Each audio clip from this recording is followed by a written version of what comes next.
Hi. This is Lance Blog once again, and welcome to our very interesting and exciting short blog today.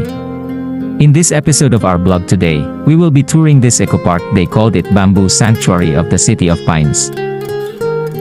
Ito ang Bamboo Sanctuary, sa lungsod ng Baguio.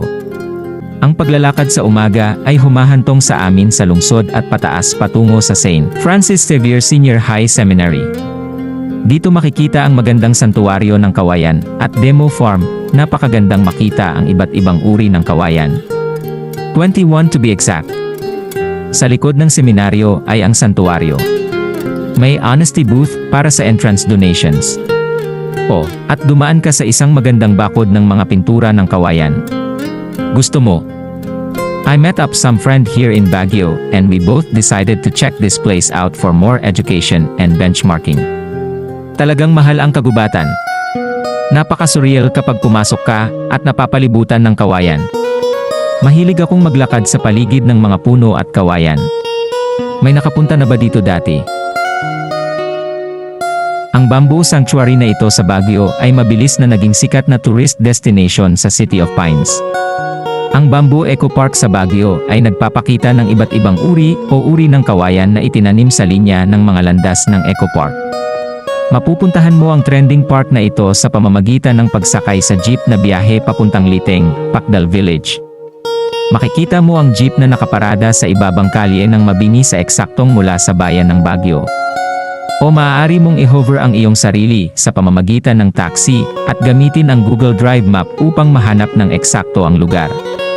Bukas ang park mula 7 oras 30 minuto ng umaga hanggang 4 oras 30 minuto ng hapon.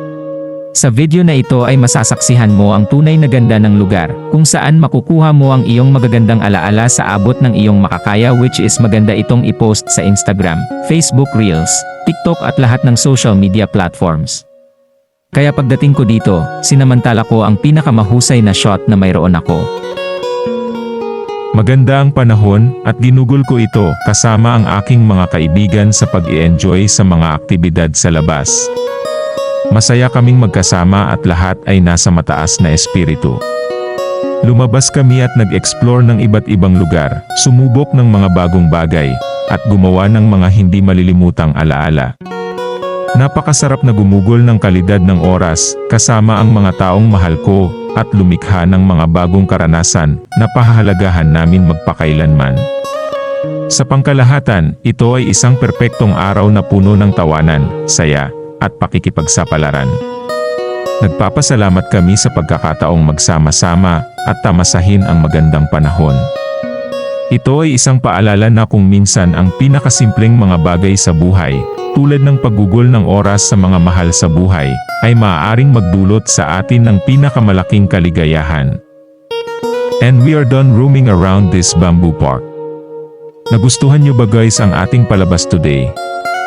Sana nga dahil marami pa akong ibabahagi sa inyo about dito sa Baguio. Kaya kung andito ka na sa Baguio, samantalahin nyo guys. Bisitahin nyo ang lugar na ito dahil natitiyak ko mahihibang ka talaga sa ganda nito. Follow for more about my exciting escapade here in Baguio City. Paalam, see you po in the next vlog.